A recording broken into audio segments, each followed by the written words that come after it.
Assalamualaikum warahmatullahi wabarakatuh. Salam bahagia.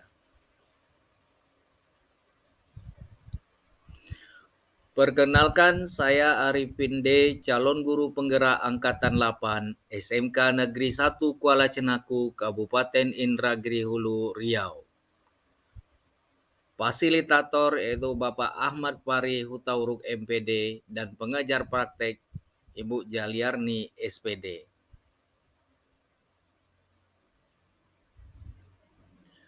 Pada video kali ini, saya akan memaparkan koneksi antar materi, yaitu kesimpulan dan refleksi modul 1.1 Filosofi Pemikiran Ki Hajar Dewantara.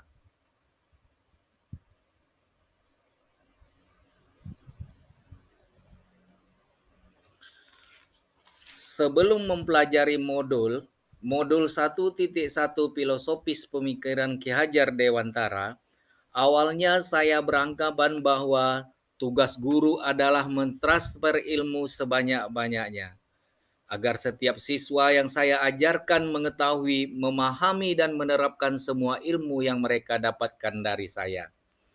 Saya guru yang haus akan ilmu, itu juga yang saya inginkan atas siswa-siswa saya, yang berharap mereka bisa menjadi seorang yang diinginkan. Jika ada siswa yang bermain, saya akan menegur mereka. Saya ingin mereka belajar dengan serius.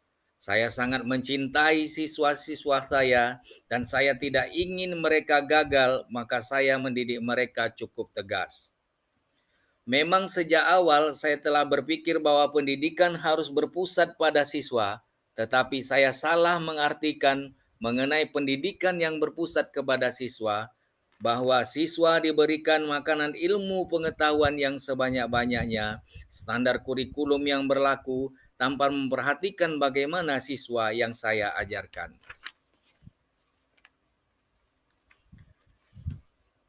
Saya percaya bahwa dengan tindakan-tindakan tegas yang menghukum siswa bisa merubah perilakunya, tapi perubahan yang terjadi cuma didasari oleh rasa takut dan bersifat sementara, bukan atas kesadaran pribadinya.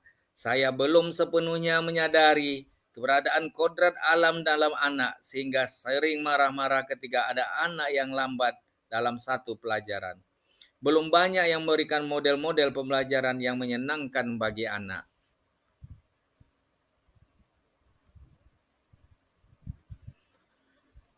Setelah mempelajari modul 1.1, terjadi perubahan pemikiran dari dalam diri saya. Menurut Ki Hajar Dewantara, pendidikan memberikan tuntunan segala kekuatan kodrat yang dimiliki oleh anak, agar anak tersebut mencapai kebahagiaan dan keselamatan yang setinggi-tingginya, baik sebagai individu maupun sebagai anggota masyarakat.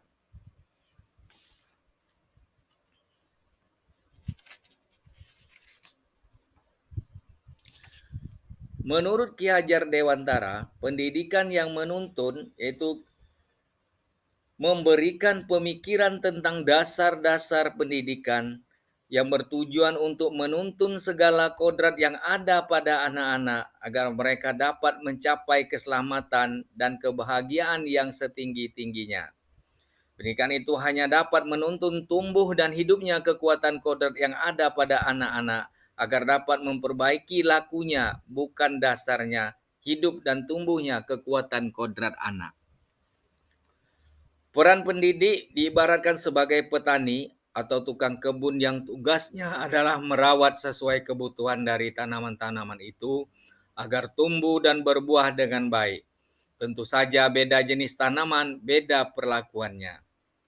Hal terpenting yang harus dilakukan seorang guru adalah menghormati dan memperlakukan anak dengan sebaik-baik sesuai kodratnya, melayani mereka dengan setulus hati, memberikan teladan atau ing ngarso sung tulodo, membangun semangat ing madyo mangun karso, dan memberikan dorongan tut uri handayani bagi tumbuh kembangan anak. Menuntun mereka menjadi pribadi yang tampil, berakhlak, mulia, bijaksana sehingga mereka akan mencapai kebahagiaan dan keselamatan. Anak memiliki kodrat yang merdeka. Ki Hajar Dewantara juga mengingatkan para pendidik untuk tetap terbuka dan mengikuti perkembangan zaman yang ada, namun tidak semua yang baru itu baik. Jadi perlu diselaraskan dulu. Dasar pendidikan anak berhubungan dengan kodrat alam dan kodrat zaman. Kodrat alam berkaitan dengan sifat dan bentuk lingkungan di mana anak-anak berada. Sedangkan kodrat zaman berkaitan dengan isi dan irama. Artinya bahwa setiap anak sudah membawa sifat dan karakternya masing-masing. Jadi sebagai guru kita tidak bisa menghapus sifat dasar tadi. Yang bisa dilakukan adalah menunjukkan dan membimbing mereka agar muncul sifat-sifat baiknya sehingga mengubur sifat-sifat jeleknya. Ki Hajar Dewantara juga mengatakan bahwa pendidikan harus berpihak pada anak. Artinya bebas dari segala ikatan, dengan suci hati mendekati anak bukan untuk meminta suatu hak, melainkan untuk berhamba pada sang anak. Nah, pendidikan terletak di pundak guru. Dengan begitu, guru dapat berhamba pada sang anak dengan ikhlas dan cinta kasih yang tak terbatas. Pendidikan yang menghamba pada anak menekankan pada minat, kebutuhan, dan kemampuan individu, menghadirkan model dan metode belajar yang menggali motivasi untuk membangun habit anak menjadi pembelajar sejati. Selalu ingin tahu terhadap informasi dan pengetahuan, suka dengan senang membaca. Pembelajaran seperti ini sekaligus dapat mengembangkan kualitas sumber daya manusia yang dibutuhkan di era mendatang seperti kreativitas, inovatif, kepemimpinan, dan percaya diri.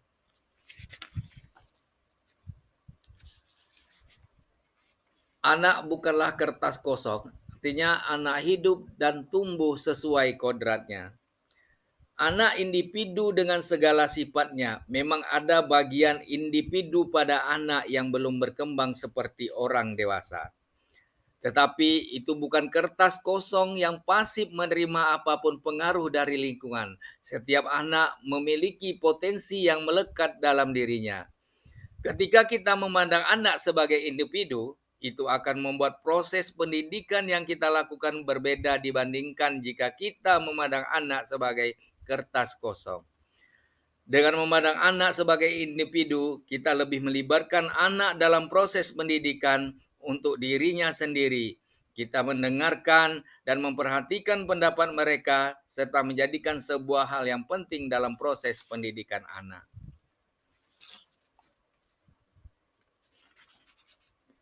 Pendidikan juga harus mampu membuat anak memiliki karakter dan budi pekerti yang baik. Jika dicermati, sebenarnya ada dua aspek yang menjadi orientasi pendidikan budi pekerti. Pertama, kita harus mampu membimbing hati nurani peserta didik agar berkembang lebih positif secara bertahap dan berkesinambungan. Kedua, memupuk, mengembangkan, menanamkan nilai-nilai dan sifat-sifat positif ke dalam pribadi peserta didik.